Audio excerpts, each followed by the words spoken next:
Hey everybody, my name is Gerry, I'm from Walt and I, and this is a very basic introductory look at Lightroom. For those of you that haven't really spent time in the program and you've been afraid to ask or you don't know where to start, look at this video on an iPad or a phone and then do this with me on some of your own images. You can't hurt the images unless you delete them. You cannot hurt the images. Everything in Lightroom is non-destructive. So, in we go. A very basic look through your user interface. So at the top here, library, develop, map, book, slideshow, print, and web. Those are all different parts of Lightroom. Think of library as where you're going to look at them and kind of rate them. Develop would be Photoshop, for lack of a better term. This is where I'm going to spend some time with you guys today. The other ones I'm not paying too much attention to. Down the line, maybe. For now, library. Now, on the side, you have these two tabs. Okay. Catalog is every single image that is in your Lightroom catalog. That is made up of images that live in folders. There are your folders. And then a collection is your end product. That is where the images end up. But more on that later in a simple workflow video. For now, I want you to just open your Lightroom, find any image. I'm just going to select this one. And with the image highlighted, you can either hit D for develop, or you just go and click on develop. But this image has to be highlighted. Develop. Okay, so what we're looking at here, this is how some of yours will open. I would choose to close the left-hand side using this little triangle because it gives me a lot more real estate and it's nice to work with big space. Now, let's just do some housekeeping. I want you to close all of these tabs by hitting, if they're open, just hit the little triangles and close them all. Now, what I want you to do, right-click next to any of them in this dark gray area and this will pop up, solo mode.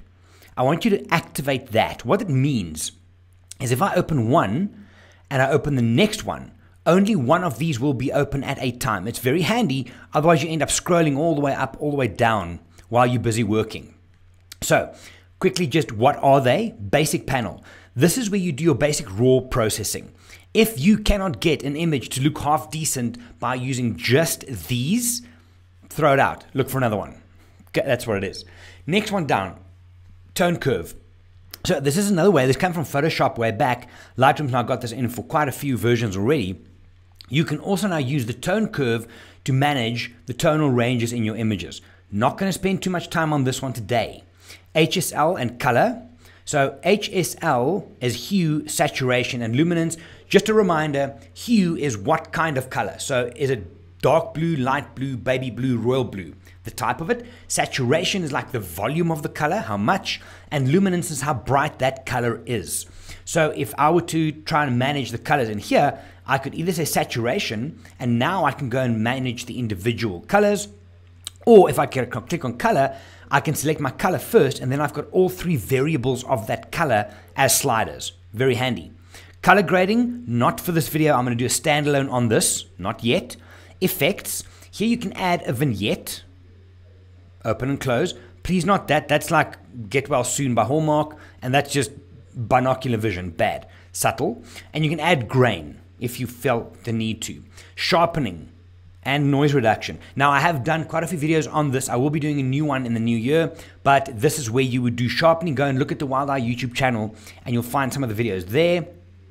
Lens correction, I'm not going to go into now. Basically, what this is you're telling Lightroom to look at what lens was used and apply and take away any type of visual variables that gets built in, like what's it called, vignetting and distortion and such. Not for this video.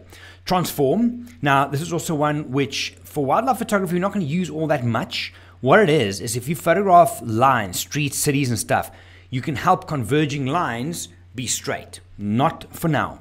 And calibration, I'm also not going to leave. This is also raw details. For now, we are going to spend time just in the basic panel. So, blacks, whites, shadows, highlights, contrast, exposure, texture, clarity, dehaze, vibrance, and saturation. Now, it would seem to make sense to start from the top and work your way down.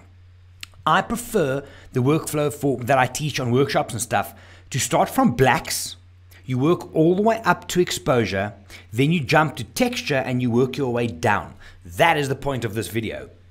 So, blacks and whites, what this means, if I look at the histogram at the top here, you need to understand the histograms. If you don't, get hold of me on Instagram or I'll send you a video or something important. This side is pure black, that side is pure white. Okay, if the little mountain starts climbing up the wall, it means you've lost details on the blacks or on the whites. Now, it's obviously there's no whites, there's no highlights in this thing, right? But there is some darks and shadows. What you want to do with black and white is you're trying to define for Lightroom what is pure black and what is pure white. So, I'm going to grab the black slider, black to the left, white to the right. That's where you're going to go with them. But while you do that, you hold the Option key on your keyboard and you swing it all the way to the left. Now, everything you're seeing in black is pure black. Watch. It's now pure black. All right? I'm going to move up the slider while holding Option until I just have a couple of specks left like that. Okay, so those little pieces you see there on the leopard spots, those are pure black now. There. Okay, white. White goes to the right. Same thing. I hold the Option key and then I move this across. Everything that you see is now pure white. I'm going to minimize that. Ooh, it's a big jump. Until I get just a little bit of specks at the top like that. Done. Okay, now the one keyboard shortcut for you as you're working is Y. It gives you a before and after. All right, so what I've done now is I've defined black and white. What that means, just in general terms, Lightroom now knows what's black, it knows what's white, which means mid-gray will be mid-gray, light gray will be light gray, dark gray will be dark gray, and so on and so forth. Now, these two are theoretical, and I jump up to shadows. Shadows, I'm looking at this image and say, okay, are there dark areas, for example, here or the grass, that is too dark or light? This I do visually. So here I can now see, okay, cool, that looks good. That looks fake. Let's just not go there.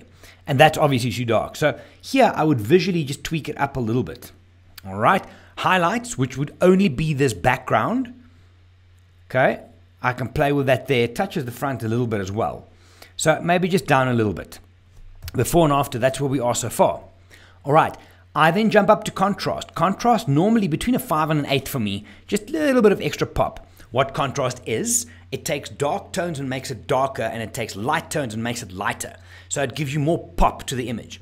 If you decrease contrast, you're making dark areas lighter and light areas darker, which flattens it out. Watch here.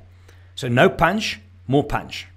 Okay, so I normally pump in about 5 to 8 on my contrast.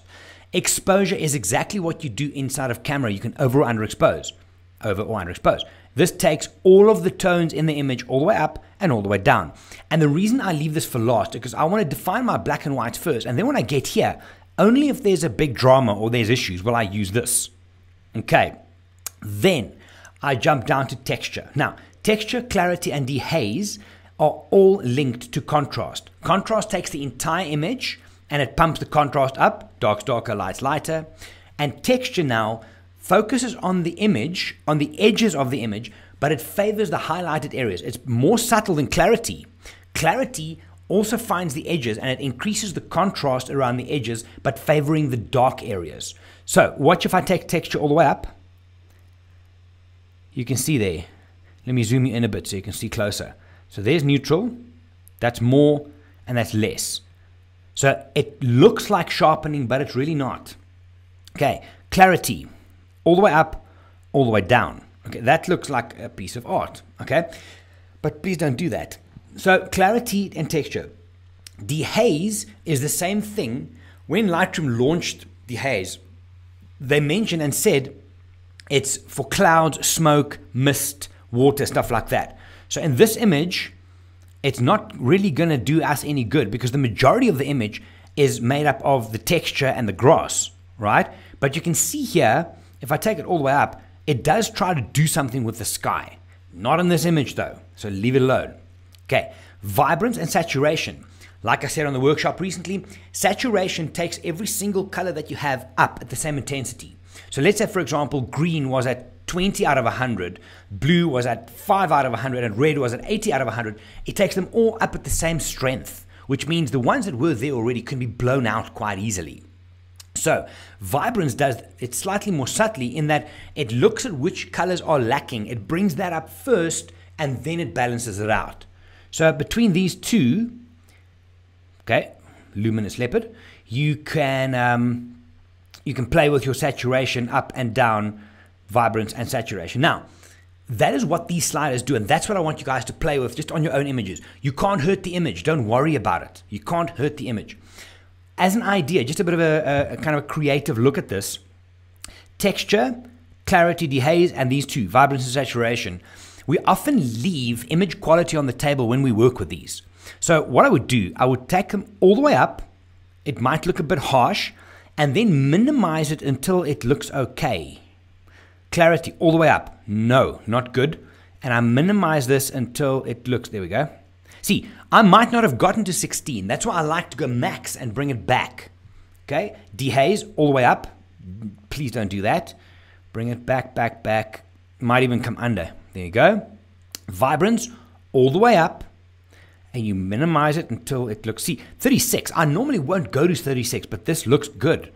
Saturation all the way up. And bring that back, because no. And there we go. So a before and after. Y on my keyboard gives me that view, or you can use the backslash to give it to you on the actual image. Before and after. Before and after. Okay, so that is a very basic edit on an image inside of Lightroom. For those of you that have asked, that is what I want you to play with. You can now hit G on your keyboard, go back, choose another image, double click it, and then hit D for develop, and you start the process again. Okay, I'm going to run it once very quickly. Black, all the way down, all the way up. I'm looking for specks there. White, all the way up. I come down, I look for a speck. Literally, there we go. Middle center. Done. Shadows, I like it darker on this one. Highlight, I might want to tone back a bit. You can see the area here. If I pull the highlights down, it just gets a bit more detail. A little bit of contrast. Exposure, I'm happy for. Texture, all the way up. Bring it back. I do clarity all the way up, bring it back, it's too harsh, there we go. Dehaze all the way up, that's nasty, back, somewhere there. Vibrance all the way up, pull it back, there we go. Saturation, and pull it back, and done. Why? Now you see, that took me literally 30 seconds, even while I'm showing you. That is how you process your raw files.